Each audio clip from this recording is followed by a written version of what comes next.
Well, starting with the game from last week, obviously games like that hurt your heart. Anytime you lose a one possession game, one that you played so hard in.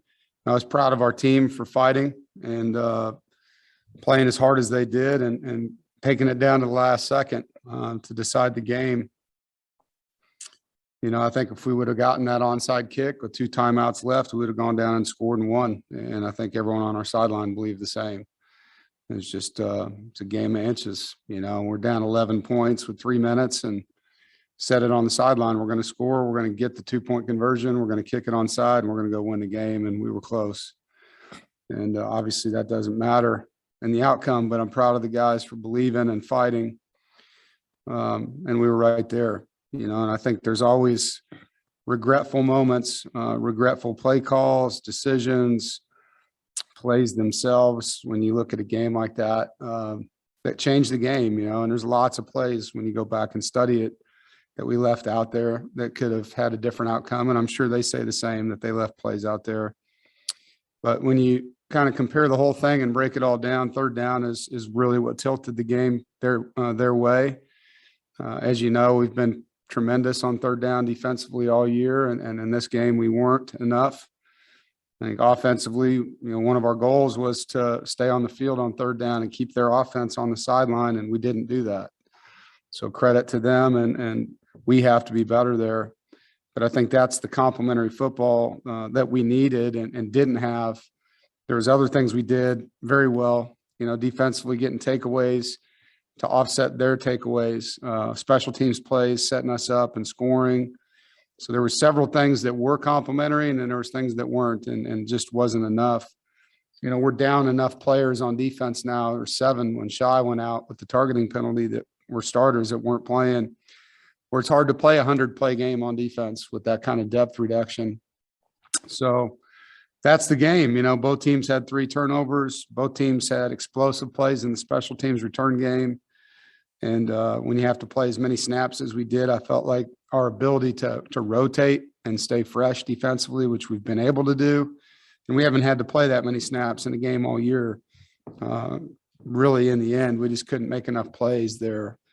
I thought in the first half we played 50 snaps, and obviously we kept the score down to a manageable differential. And then our offense got hot and just wasn't enough. Some positive things offensively. We ran the ball for 4.1 yards a carry. Obviously, we'd like to be able to run it more, but just the game didn't dictate that. Threw for 400 yards, 4 touchdowns. We had 60 passing attempts, which obviously is too many, but only gave up 2 sacks in those 60 attempts. I thought that was good. Negatives, we can't turn the football over 3 times, and when they get a return out of one of them, Devin's fumble ended up giving them the ball on the plus 5-yard line. That's challenging defensively. And just some layup things. We had 3 drops that were all catchable. We were in the red zone 4 times and only got 2 touchdowns, had a field goal and missed a chip shot, which we needed, losing by 3 and missing a 33-yarder. And on third down, like I said, we didn't get it done. Positives on defense, we had to defend 18 possessions. In those 18 possessions, we had 7 3-and-outs and 3 takeaways and stopped the run. There were less than 3 yards of carry. So there was a lot of positives in those possessions. The negatives were when they got in the red zone, we just didn't stop them. They were 5 for 5 down there for touchdowns. And then on third and long, where we're normally really, really good, we just didn't get it done enough, whether they completed it or there was a penalty, whether it was a holding penalty or a pass interference penalty. We had 4 of those that extended their drives and kept them on the field. And I think the special teams were kind of a 2-sided thing. Like our return game was excellent, was outstanding. Best kickoff return game probably that we've had here in one day. And then obviously their returner had 2 plays that hurt us. I think Trent Gill has done a phenomenal job all year. And the one time he punts one without hang time is the one time we needed hang time. And unfortunately that hurt us, that punt return at the end. I think the squib kick is on me. And I know use your experiences. We were kicking into the wind. They had a good returner, was hopeful that we'd bounce it multiple times back there and throw off the timing of their return. In the past, I've kicked into the wind and they give up a big return and you're like, why didn't you squib it? It's just one of those things. It's great to sit here after a game and say, I wish I would have done this, wish I would have done that. And I made the decision. It didn't work. So I have to own that before the half. We gave them good field position. They got 3 points out of that. Bottom line is we still had a chance to contain that guy on a 25-yard line and get him down, and we didn't get it done. So, we need to kick the ball in the end zone. Obviously, wish I would have done that. At the same time, we need to execute the coverage and get people on the ground. The onside kick at the end of the game was really well done. It was well executed. I think if they would have called it our way, they probably couldn't have overturned it. It was one of those where you probably don't have conclusive evidence either way, and they made a judgment call on the field. Unfortunately, it wasn't in our favor. I thought it was a good kick by Chris and a play right on the 10-yard mark with Ricky. And I couldn't see a good enough replay of it to tell you one way or the other if it was a good or a bad call. I just know it was a call that probably didn't have conclusive evidence either way based on how they called it on the field. But, Wake deserves congrats and Coach Clausen and their team. For us, we got a lot to play for. It starts with this game with Syracuse. Very physical team. They're a very good defensive football team. They're in the top 20 in a couple categories and top 3 in our league in several. Good rushing defense. They pressure a lot. They got a good defensive line that's very productive. They're number 1 in the conference in rushing offense and have the top running back statistically in the league. And their quarterback rushes the ball well and is a North Carolina native. And they embrace Dino's mentality. I think he's an aggressive coach. He's a sound football coach. He's done a great job for many years as a head football coach, and I have a lot of respect for him. You can see that they've changed a lot. I think he's playing to his personnel. They've got a good back. They got a running quarterback. They got a big offensive line. Their DBs run around. Their linebackers are really active. They've recruited well on the defensive line. And so, they have in their 10 games, they've rushed the football for over 200 yards 7 times and over 300 yards twice. And that's against good people. 300 yards against Wake, 300 yards against Virginia Tech. So we've got a great opportunity, great challenge with their rushing attack. And for us, it's just changing the narrative, instead of talking about Charlotte and controlling our own destiny, that's out of our control now. Obviously, Wake has to go on the road and play at Clemson, at BC, and however that plays out, it plays out. The only thing we control is what we do the next 11 days. We got 2 games in 11 days. Both of them are at home and great opportunities against great opponents. This one's Military Appreciation Week, and it's an awesome setting in our stadium. Our fans have always done a great job of coming out and supporting the military during this, the flyover, the flag on the field, and it's a special night. And a big thank you to our military personnel, active and inactive, for what they do and what they've done for our nation. And it's a great opportunity just to celebrate them in a game night. And so look forward to that, and then after that game, we get a rivalry game on Senior Day, no less. So 2 great opportunities to write a great ending. And it's the same approach here. Let's find a way to get better. Let's find a way to get healthy. We got some guys banged up. We're using some industrial duct tape on a few guys right now, and they're playing with a lot of heart. And love coaching these guys. So, look forward to seeing how we can finish and get up off the canvas. It's always hard when you lose a tough game. But as you've seen with this football team, they've responded every time they've had to, and I expect them to do the same again. So with that, any questions? Jonas. Hey, Coach, I know the last 2 years we talked a lot about cross-training guys, and since Shabato has to miss the first half, I imagine Aiden and Pitts and Chris Ingram will get a lot of reps. But do you cross-train maybe T-Bake or JPL or Boyk and some other guys to kind of provide some relief in that cornerback spot? We'll have to see what the injury report says today. There's a lot of guys that can play out there that you just mentioned. And, I think those are all things that probably will be discussed at some point. Feel pretty good about how Derek Pitts is playing. And, there was a rotation already at that position between the other guys. And so we'll just have to see where we end up with that. But, my bigger concern isn't really missing Shy for the first half. Obviously we will. And, again, that rule, I hope they really look hard at that rule for a guy losing a whole half in the next game. But there's a bunch of guys on that side of the football that need to heal quickly for us. And,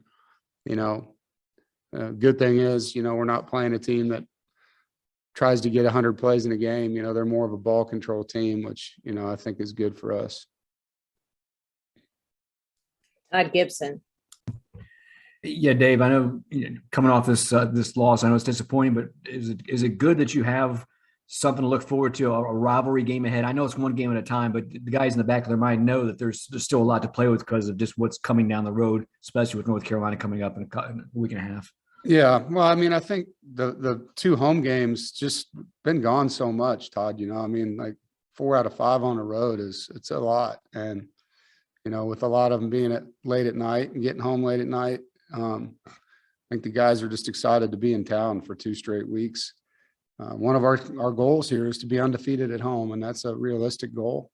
We have 2 games here at the Carter to finish it up, and against 2 good opponents. As you said, one of them's a rivalry game, and it's senior day, all those things. So we're definitely not looking towards that game or past Syracuse. This is a team, they're impressive. I think Dino deserves a lot of credit. They were 4 wides and 5 wides and 100 plays a game and max tempo, and now they're running the football and controlling the clock. And he's really shifted in what they're doing up there, and it's helped them. They're playing fewer plays on defense. They're not giving up as many explosive plays. So this is going to be a challenging matchup here. David. You mentioned the targeting penalty against Shaim. Is the frustration about is it the penalty itself, or is it the severity of the penalty that kind of has you frustrated? No, I think, the penalty is what it is. If you hit with the crown of your helmet, then it's a penalty. And I agree with that. We're trying to be safer in our sport. I have no problems with that. And they called what they saw, and I agree with what they saw. I think there was no intent on injuring anybody on that play. It wasn't like he was launched and speared a guy, and none of that happened, and for a guy to get kicked out of a game and the next game for that, I just think that doesn't make sense. They really need to look hard at this rule, and whether it's 2 different realms of targeting, or it's like the rest of the penalties in college football. If you have 2 of them in a game, you're out. I don't like the way that it punishes not just the player, it punishes the team. When you lose a player for half of a game and half of the next game, particularly when it's not a penalty that, like I said, had intent. It's one thing when a guy runs down the field on a punt. You see those plays where the punt returner is looking up and he just gets smoked with, I agree with throwing that guy out of the game. Like, that guy tried to hurt that player right there. Most of these targeting penalties aren't that. You see guys sliding on offense, and the defensive guy's committed himself already, and now he's thrown out of the game. And I just don't think that's what the intention of the rule was even for. So you kind of think it's sort of an overreaction. Well, I think everything you do has consequences. Some of them are unintended. And I think what we're seeing now is a lot of unintended consequences to a good rule. And I just think they need to relook at it and try to get out of the rule what the rule was intended to do. And that's protect players, that are in positions where they're not protected. And when a guy's running the football clearly, and he chooses to slide and change where he's going to be hit, that to me on defense is really, really hard. Really hard. Jonas.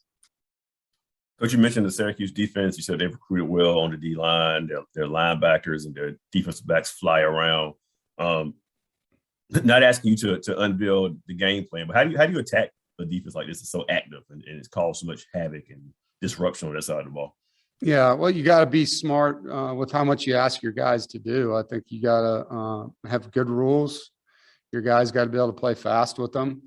You got to know they are going to make some plays. Like, they're going to commit a lot of guys to the box. They're going to stunt. They're going to blitz. They're a lot like, us and Mississippi State and some of the other 3-down teams that, have active movement on their fronts.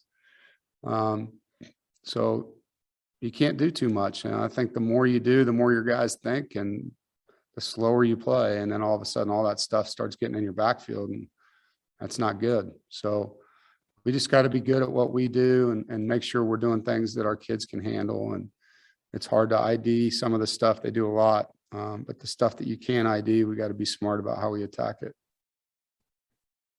James, Yeah, Dave, Trent has been playing well for you guys. He went down early in that game. How much does that impact maybe game plan? And do you have any sort of update on him? Yeah, I mean, he's got a sore shoulder. He's a tough guy, man. He's been playing with it, and unfortunately just got hit right on that spot. So, we'll just have to see how it turns out with them. As far as game planning, yeah, I mean, you have backups for him. Sometimes that position, maybe it's not the bang for your buck that you would have got, you know what I mean? So maybe you just go to a different set of things that you're going to do. But we never have, for example, if we're in 11 personnel and Trent's the tight end and we got plays we like with Trent, Chris Tootle can run those plays, I mean, he can be in there and do that. So, I think some of it gets into, what Tim's seeing and what we're going to call. We ran a couple plays while Trent was in the game to get him the ball and didn't, because they covered him, and, he threw the ball to Emeka on one of them. So, sometimes he gets covered up, but Trent Penix has been a really valuable part of our offense, as you know, this season. And so I know he'll do everything he can to be back out there. And if he can't, we'll have to make adjustments. David, I wanted to ask you just a little bit about Icky. I mean, we know, what an incredible player he is, but can you just speak on his maturity in the last 3 years, how you've seen that changed, and just what's he kind of like in the locker room on the sidelines? Honor to coach a young man like him. Comes from a great family, very respectful, always handles his business in the classroom, in person, very polite, outgoing, lively, energetic, and then on the field, dominating. He's one of those guys that puts his helmet on and changes and wants to finish people, and takes a lot of pride in improving. I mean, I think he's improved as much as any guy on our team. When you look at what he wanted to be better at this year, was his pass pro, and he's done a tremendous job with that. He's worked hard in the weight room to improve, not just strength, which you guys see, but his flexibility and things like that. So, he's everything you want on the offensive line. He can play multiple positions, and he's a very durable guy. So, you can depend on him. And he's not a guy that makes mistakes. He understands what Coach Garrison wants. And usually when you look at his grades, there's very few, we call MAs, missed assignments on there. Todd Gibson. Yeah, Dave, you've said all along that you like how this team has been led. Did some players step up after the disappointment of the Wake Forest loss, or do the guys just, as normal, just do what they do in situations like that? No, they will. They'll step up. I mean, each position group has guys that are more vocal. You guys know who they are by now. And, the thing that's had to happen because of the injuries is certain guys have had to take on more, like Drake has taken on more in the linebacker room. But, after the game, there was a lot of hurt young men, as you would expect, hurt coaches, and came in yesterday and just kind of, like I said, set a new narrative on what's left and got them re-engaged to the 13 days we had at that time in that meeting, and what our plan of attack would be for these last 13 days and all the things that we have to play for. We have a lot to play for here. Like I said, being undefeated at home, is a huge goal of ours, one that I haven't accomplished since I've been here. So it'd be a great goal to have, a rivalry win, getting to 9 wins with a chance to win 10 and getting double digits. And so the guys were all understanding of what it is. And then we know there's an outside chance that things could not go the way they're supposed to, and games across the league. I mean, we all watch college football. People are getting upset every week. Every week somebody goes down. So who knows what's going to happen? All we can do is control our final 2 games and see where that puts us. Jonas. You actually just answered my question about the narrative and the goals of winning 10 games, because it hasn't been done since 2002. Do the guys realize, do they need a history lesson to be told, like, how rare that has been here to win 10 games? Yeah, I think some of them do because we've talked about it, a couple of years ago, and we had back-to-back 9-win seasons. We had talked about it back then, and there's a few guys, old heads, that are still here from that. But you're right, there's a lot of guys that aren't. So, all have to do a good job of, continuing, which we did on Sunday, to talk about what's in front of us and what our opportunities are. So there's been an 11-win team. There's been several 9-win teams. There hasn't been a 10-win team. So this is an opportunity, as a senior class, from a legacy standpoint, to have something to talk about if we can do that. And as you know, it won't happen if we don't win the next one. So that's got to be where we put all our eggs right now. And obviously, you have plenty in front of you with Syracuse just to keep you occupied and keep you busy. But do you become like the biggest Wake and Boston, not Wake, Clemson and Boston College fan the next 2 weeks? Yeah, I'm not going to wish ill will on anybody. I'm going to cheer for us, and cheering for us means we want everyone to lose that needs to lose, So, I have to focus on what we control on this side of it. And Lord knows we've had enough bad luck throughout the years. It'd be great to have a little good luck down the stretch here. So, we're going to do that on our side and say our prayers and light our candles and do all the different ritual things we can and see if we can get some luck down the stretch, man. James. Dave, Emeka had a couple of quiet games, relatively quiet games for him leading into this one, and really obviously went off. I mean, when you were watching him in that game, did you sense he was really in a groove and kind of wanted to funnel stuff to him? Yeah, I mean, it from the get, they had injuries at corner, and we knew that.